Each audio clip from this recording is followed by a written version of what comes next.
Welcome to my channel classes of Pradyut sir. এই চ্যানেলে আপনাদের স্বাগত। যারা চ্যানেলে নতুন এসেছেন তারা অবশ্যই চ্যানেলটিকে সাবস্ক্রাইব করে দেবেন। হ্যালো বন্ধুরা, আজ আমি তোমাদের জন্য ক্লাস 3 বাটারফ্লাই বইয়ের ভিডিও নিয়ে হাজির হয়ে গেছি। আজকে এই বইটার ভিডিও আমি প্রথম থেকেই শুরু করছি। চলো এই বইটার ভিডিওটা তোমরা ভালো করে দেখতে থাকো, একটু স্কিপ না করে, তাহলে তোমরা ভালোভাবে ইংরেজিটা কিন্তু শিখতে পারবে। চলো আজকের ভিডিওটা শুরু করি। আজকের ভিডিও হবে আমার একদম প্রথম পৃষ্ঠা, 1 নম্বর পৃষ্ঠা থেকে। 1 নম্বর পৃষ্ঠায় রয়েছে দেখো রিভিশন লেসন। ঠিক আছে, অ্যাক্টিভিটি 1 করব আমরা। দেখো কি দিয়েছে, এখানে কতগুলো ছবি দেওয়া রয়েছে এবং সেই ছবিগুলো আমরা নিশ্চয়ই সেগুলো সবাই চিনি বা জানি। এবারে দেখো একটা করে লেটার দেওয়া রয়েছে, বাকি লেটারগুলো আমাদের পূরণ করতে বলা হয়েছে। Let's look at the pictures, যে let's look at the pictures মানে ছবিগুলোর দিকে দেখো, and write the missing letters, এবং মিসিং লেটার্স মানে যে লেটারগুলো বর্ণগুলো লেখা নেই সেগুলো লেখো বা পূরণ করো। ঠিক আছে, তাহলে এখানে আমরা বেড়ালের ছবি দেখতে পাচ্ছি। বেড়ালকে ইংরেজিতে কি বলা হয়? ক্যাট। তাহলে সি লেখা আছে, তাহলে আমরা লিখবো কি CAT, ক্যাট। ঠিক আছে, পরেরটা দেখো বাসের ছবি রয়েছে, তাহলে বি লেখা রয়েছে US, বাস।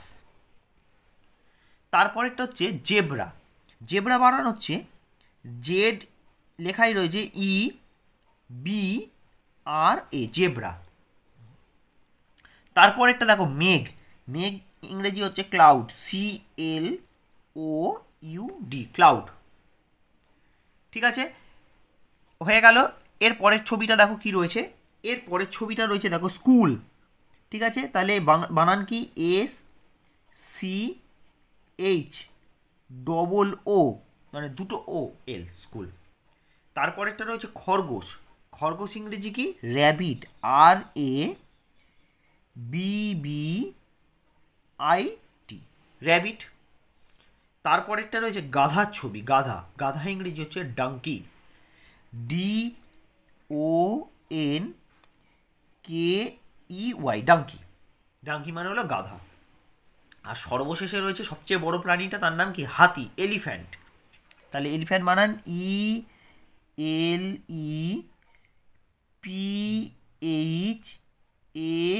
ELEPHANT, elephant. ঠিক আছে, তাহলে বানানগুলো তোমরা কিন্তু ভালো করে দেখে নাও। CAT, cat, BUS, bus, JEBRA, zebra, CLOUD, cloud, SCHOOL, school, RABBIT, rabbit, DONKEY, donkey, ELEPHANT, elephant. ঠিক আছে, তাহলে আমাদের অ্যাক্টিভিটি 1-এর কাজ কিন্তু হয়ে গেল।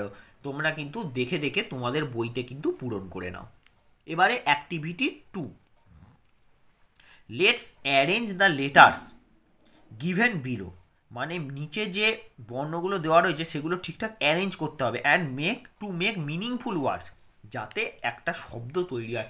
মিনিংফুল শব্দ মানে বোঝায় এমন শব্দ যাতে তৈরি হয়, সেই রকম শব্দ তৈরি করতে হবে। তাহলে প্রথমটা রয়েছে দেখো TAM, তাহলে এটা কিন্তু কোনো শব্দ হচ্ছে না, কারণ এলোমেলোভাবে সাজানো রয়েছে। আমরা এটা ঠিক করে সাজালে শব্দ তৈরি হবে। সেটা হচ্ছে MAT, ম্যাট। ম্যাট মানে জানো? ম্যাট মানে হচ্ছে মাদুর। তাহলে এখানে বাংলায় লিখতে বলেনি, কিন্তু আমি তোমাদের বাংলাটা কিন্তু সাথে সাথে বলে দেবো, যাতে তোমরা আরও ভালোভাবে ইংরেজিটা শিখতে পারো। তাহলে MAT, ম্যাট। ম্যাট মানে হচ্ছে মাদুর। মাদুর পেতে বসা হয় না মাটিতে, সেই মাদুর।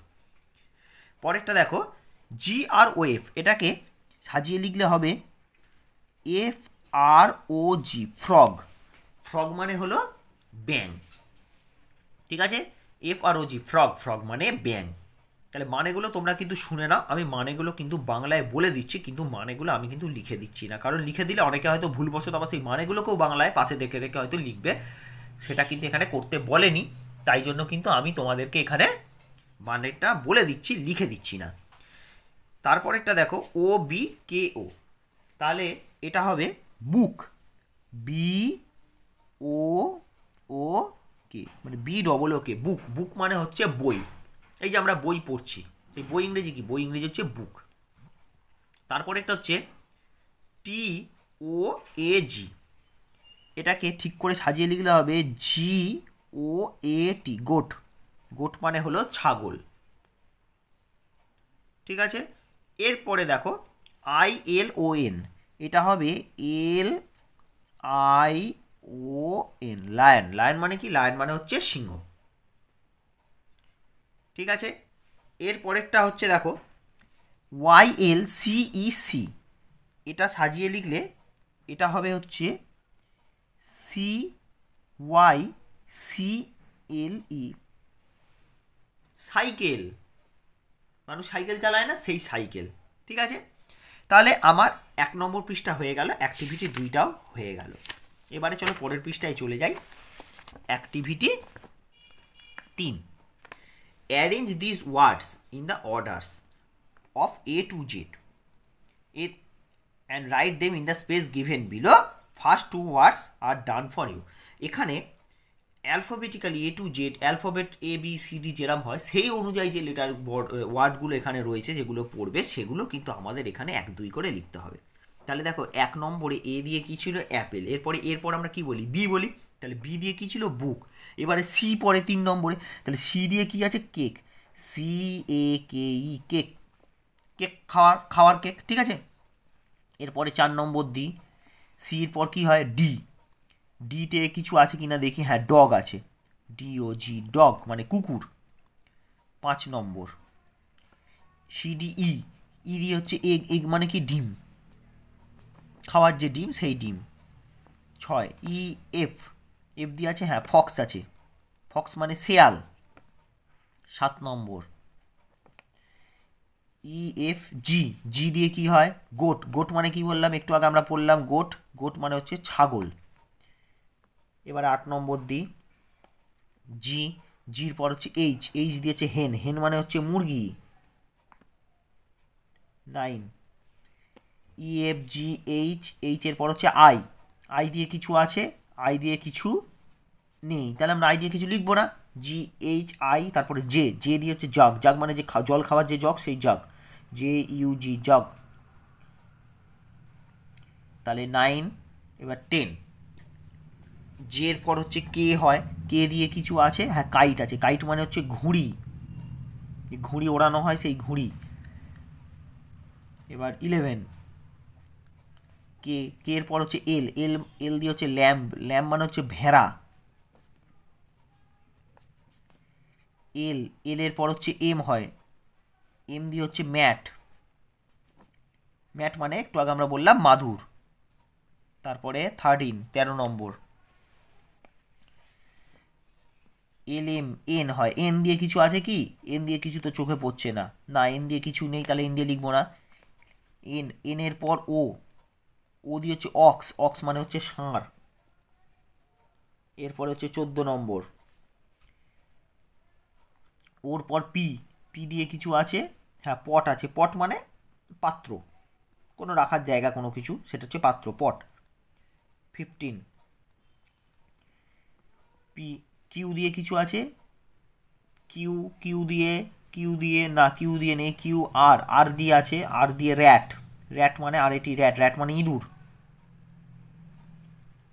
16 নম্বর। Q R. এস দিয়ে আছে, এস দিয়ে শার্ট আছে। শার্ট মানে জামা, SHIRT, শার্ট। শার্ট মানে জামা। টি দিয়ে কিছু আছে, QRST। টি দিয়ে টেবিল আছে, TABLE, টেবিল। ঠিক আছে, STU। ইউ দিয়ে আছে VWXYZ। আর মনে হচ্ছে কিছু নেই, তবু আমরা একবার গুনে নিই 17টা আছে কিনা। 1 2 3 4 5 6 7 8 9 10 11 12 13 14 15 16 17। তাহলে আমাদের 17টা হয়ে গেছে, তার মানে আর কিন্তু কিছু নেই। ঠিক আছে, এবারে অ্যাক্টিভিটি 4-এ চলে যাই। দেখো অ্যাক্টিভিটি 4-এ কি বলেছে? In the help box there are names of some fruits and vegetable. এই হেল্প বক্সে কিছু ফল এবং কিছু সবজির নাম দেওয়া আছে। Now write the names of the vegetable in basket A. Basket এতে ভেজিটেবল মানে সবজির নাম লিখতে হবে, and name of the fruits of the basket B. তারপরে বাস্কেট বিতে হচ্ছে ফলের নামগুলোকে লিখতে হবে। তাহলে আমরা এবার একটা একটা করে লিখি দেখে দেখে। এখানে যেমন টমেটোটা লিখে দেওয়া রয়েছে, ঠিক আছে, বাস্কেট এতে সবজি। ফলটা আমরা লিখবো প্রথমে, যেটা যেখানে পড়বে সেখানে লিখতে হবে। পরপর লিখবো অ্যাপেল। অ্যাপেল হচ্ছে আমাদের বাস্কেট বিতে, APPLE, অ্যাপেল। ঠিক আছে, গোয়াভা। অ্যাপেল মানে আপেল, আপেল ফল। গোয়াভা। গোয়াভা মানে পেয়ারা, এটাও কিন্তু একটা ফল, GUAVA, গোয়াভা, এটা হচ্ছে একটা ফল। ক্যাবেজ। ক্যাবেজ মানে হচ্ছে বাঁধাকপি, তাহলে বাঁধাকপি সবজি, তাহলে এদিকে লিখবো CABBAGE, ক্যাবেজ। লেমন, লেমন মানে হচ্ছে লেবু। দেখো এটা কিন্তু কমলা লেবু না যে পাতি লেবু, সেই লেমন, লেবু, লেবু হচ্ছে সবজির মধ্যে পড়বে। তারপর হচ্ছে ব্যানানা, ব্যানানা হচ্ছে কলা, BANANA, ব্যানানা, তার মানে ব্যানানা একটা ফল, কলা। পটাটো, পটাটো, POTATO, পটাটো মানে হচ্ছে আলু, তাহলে আলু হচ্ছে সবজি। অরেঞ্জ, এই অরেঞ্জ হচ্ছে ফল, ORANG, অরেঞ্জ হচ্ছে ফল, কেন এটা হচ্ছে কমলা লেবু। পিস, পিস মানে হচ্ছে শুটি, মটরশুঁটি, তাহলে PEAS, পিস এটা সবজি। গ্র্যাপস, গ্র্যাপস মানে হচ্ছে আঙুর, এটা হচ্ছে GRAPS, গ্র্যাপস মানে হচ্ছে আঙুর, আঙুর হচ্ছে ফল, ঠিক আছে। এরপর হচ্ছে ব্রিঞ্জল, ব্রিঞ্জল মানে হচ্ছে বেগুন, তাহলে বেগুন হচ্ছে সবজি, BRINJAL। তোমরা কিন্তু মানেগুলো কিন্তু ভালো করে শুনে না, আমি বলে দিচ্ছি, যদি তোমাদের প্রয়োজন পড়ে তোমরা কিন্তু লিখে নিতে পারো মানেটা, কিন্তু আমি এখানে মানেটা লিখে দিচ্ছি না, তোমাদেরকে মুখেই বলে দিচ্ছি। হয়ে গেল। এরপর অনিয়ন, অনিয়ন মানে হচ্ছে পেঁয়াজ, তাহলে ONION, অনিয়ন হচ্ছে পেঁয়াজ, তাহলে পেঁয়াজ সবজির দিকে হবে। এরপরে টমেটো, লেখাই ছিল টমেটো, আর লিখবো না। ম্যাঙ্গো, ম্যাঙ্গো মানে আম, MANGO, ম্যাঙ্গো, ম্যাঙ্গো মানে হচ্ছে আম, তাহলে বাস্কেট বিতে ফল। লিচি, লিচি মানে লিচু, তাহলে লিচু হচ্ছে ফল, তাহলে লিচুকে আমরা কিন্তু বাস্কেট বিতে রাখবো। হয়ে গেল। তাহলে বাস্কেট এতে আমরা কি রাখলাম, সবজি, আর বাস্কেট বিতে আমরা কি রাখলাম, ফল। মানেগুলো একবার বলে দিই, এখানে যেগুলো হয়েছে, অনিয়ন মানে পেঁয়াজ, পিস মানে মটরশুঁটি, ঠিক আছে, ব্রিঞ্জল মানে বেগুন, লেমন মানে লেবু, পটাটো মানে আলু, টমেটো মানে টমেটো, ক্যাবেজ মানে বাঁধাকপি, আর এদিকে লিচি মানে লিচু, গ্র্যাপস মানে হচ্ছে আঙুর, ম্যাঙ্গো মানে আম, ব্যানানা মানে কলা, অরেঞ্জ মানে হচ্ছে কমলা লেবু, অ্যাপেল মানে আপেল, গোয়াভা মানে পেয়ারা, ঠিক আছে। তাহলে আমরা ফল আর সবজিকে আলাদা করলাম। এবারে চলো চলে যাই পরবর্তী পৃষ্ঠায়। এখানে কি বলেছে, ask your friend which fruits and vegetable he বা সি লাইকস। দেখো তুমি তোমার বন্ধুকে এটা জিজ্ঞেস করবে যে সে কোন ফল আর কোন সবজি সে খেতে ভালোবাসে। Tell your friends which fruits and vegetables you like. এবার তুমি তোমার বন্ধুকে বলবে যে তুমি কোন ফলটা আর ভেজিটেবলটা খেতে ভালোবাসো, এটা আমি বলে দেবো না, কারণ তোমাদের যেটা ভালো লাগে তোমরা সেটা বলবে। Which vegetables do you like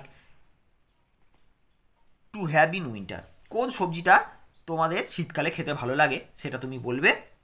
which fruits do you like to have in summer, কোন ফলটা তুমি খেতে ভালোবাসো সেটা কিন্তু তুমি বলবে।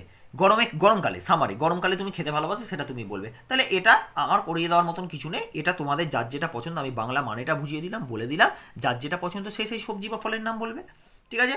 এরপরে দেখো অ্যাক্টিভিটি 5-এ যাই। সাম ওয়ার্ডস আর মিসিং, কিছু words missing in the picture story, এই মানে ছবি দিয়ে এই গল্পটার মধ্যে কিছু মিসিং রয়েছে। Let's use words from the help box and complete the story. তাহলে আমরা হেল্প বক্স থেকে শব্দগুলো নিয়ে এখানে স্টোরিটা কমপ্লিট করবো। প্রথমে দেখো দা, এটা কি মেয়ে, তাহলে মেয়ে ইংরেজি হচ্ছে গার্ল, তাহলে আমরা লিখবো GIRL, girl. The girl went for a walk, মেয়েটা হাঁটতে বেরিয়েছে, ঠিক আছে। She saw a big dash, সে দেখলো একটা বড় মেঘ, CLOUD, ক্লাউড, বড় মেঘ, ঠিক আছে। এরপর দেখো মেঘ থেকে বৃষ্টি হচ্ছে, তাহলে এখানে কি দেবো, রেইন। এ দেখো ফুল স্টপের পর হলে কিন্তু বড় হাতের হবে, RAIN, আরটা কিন্তু অবশ্যই বড় হাতে দিতে হবে কারণ বাক্য শুরু হচ্ছে। রেইন, তাহলে রেইন ফেল হেভিলি, মানে বৃষ্টি, ফেল হেভিলি মানে মানে মুষলধারে বৃষ্টি পড়ছে। বাট সি হ্যাড অ্যান, এটা কি ছাতা, তাহলে ইংরেজি হচ্ছে আমব্রেলা, UMBRELLA, কিন্তু তার কাছে ছাতা রয়েছে, সি হ্যাড অ্যান আমব্রেলা, কিন্তু তার কাছে ছাতা ছিল, ঠিক আছে। তাহলে এই হয়ে গেল আমাদের পিকচার স্টোরি। হেল্প বক্স থেকে শব্দগুলো নিয়ে কিন্তু আমরা কিন্তু এখানে পূরণ করলাম। সরি, আমার লাস্টের দিকটা হয়তো একটু কেটে যেতে পারে, দেখে নাও, UMBRELLA, আমব্রেলা, ঠিক আছে, আমব্রেলা মানে হচ্ছে ছাতা, ঠিক আছে। তাহলে 3 নম্বর পৃষ্ঠা হয়ে গেল, বা অ্যাক্টিভিটি 5 হয়ে গেল। এবার চলো পরবর্তী পৃষ্ঠায় চলে যাই। মাই হাউস, এখানে ছবিটা ভালো করে দেখে নাও, আগে দেখে নিয়েছো ছবিটা ভালো করে, দেখে নাও ছবিটা। এবার দেখে নেওয়ার পর এবার দেখো অ্যাক্টিভিটি 6টা তোমাদের করতে হবে। কি বলেছে, let's look at the pictures and match কলম A উইথ কলম B, ছবিটা দেখো আর কলম এর সঙ্গে কলম বিটাকে ম্যাচিং করতে বলা হয়েছে। যেমন দেয়ার ইজ এ ক্যাট, আমরা পরপর করি, দেয়ার ইজ এ ক্যাট, বেড়ালটা কোথায়, বিছানার নিচে আছে, তাই না। তাহলে বিছানার নিচে, এটার উত্তর হচ্ছে আন্ডার দ্য বেড, ঠিক আছে। আমি এখন দাগ দিয়ে যদি মেলাতে যাই তাহলে কিন্তু বড্ড ঘিজিবিজি হবে, তার থেকে আমি নাম্বারিং করে দিই, যেহেতু এদিকে নাম্বার রয়েছে, তাহলে এখানে 1 নম্বর রয়েছে, তাহলে আমি এইটাকে 1 নম্বর করে দিই, 1 নম্বর, আন্ডার দ্য বেড, বিছানার নিচে রয়েছে, ঠিক আছে। তাহলে তোমরা সহজেই বুঝতে পারবে। নেক্সট হচ্ছে দেয়ার ইজ এ টেবিল, টেবিলটা কোথায় আছে, দেখো এখানে টেবিলটা রয়েছে, এর উত্তর হবে দেখো at the corner of the room, ঘরের একটা কোনায় রয়েছে, তাহলে এটা হলো 2 নম্বর, ঠিক আছে। এরপরে আর দেয়ার আর বুকস, বইগুলো কোথায় রয়েছে, টেবিলের ওপর রয়েছে, আমরা দেখতে পাচ্ছি অন দ্য টেবিল, তাহলে এটা হবে 3 নম্বর। এবারে 4 নম্বর দেখো দেয়ার ইজ এ ফ্যান, ফ্যানটা কোথায় রয়েছে? সিলিং থেকে রয়েছে, তাহলে hanging from the ceiling, ceiling থেকে ঝুলছে ফ্যানটা। 4 নম্বর। তারপরে দেখো দেয়ার ইজ এ ক্যালেন্ডার, ক্যালেন্ডারটা কোথায় রয়েছে? দেওয়ালে রয়েছে, তাহলে হ্যাঙ্গিং অন দ্য ওয়াল, দেওয়ালে ঝুলছে, তাহলে এটা 5 নম্বর। অবশ্যই এটা 6 নম্বর হবে, তবু আমরা মানেটা পড়ে দেখে নিই। দেয়ার ইজ এ চেয়ার, চেয়ারটা কোথায় রয়েছে? বিসাইড দ্য টেবিল, বিসাইড মানে হচ্ছে পাশে, তাহলে টেবিলটার পাশে রয়েছে, 6 নম্বর। ঠিক আছে, তাহলে এই ছিল অ্যাক্টিভিটি 6-এর কাজ। 4 নম্বর পৃষ্ঠা আমার এখানেই কমপ্লিট হলো। এই ছিল আমার আজকের ভিডিও। পরবর্তী ভিডিওতে আমি তোমাদের পরের পৃষ্ঠা থেকে ভিডিও করে দেখাবো। যদি ভিডিওটা ভালো লেগে থাকে তাহলে ভিডিওটাতে অবশ্যই লাইক করে দিও। কারোর যদি কোনো জায়গায় জিজ্ঞাসা থাকে তাহলে সেটা অবশ্যই কমেন্ট বক্সে আমাকে লিখে জানিও। কোনো জায়গায় মানে বুঝতে অসুবিধা হলে সেটাও আমাকে বলো। আর যদি আমার চ্যানেলে নতুন এসে থাকো তাহলে চ্যানেলটাকে অবশ্যই সাবস্ক্রাইব করে দিও।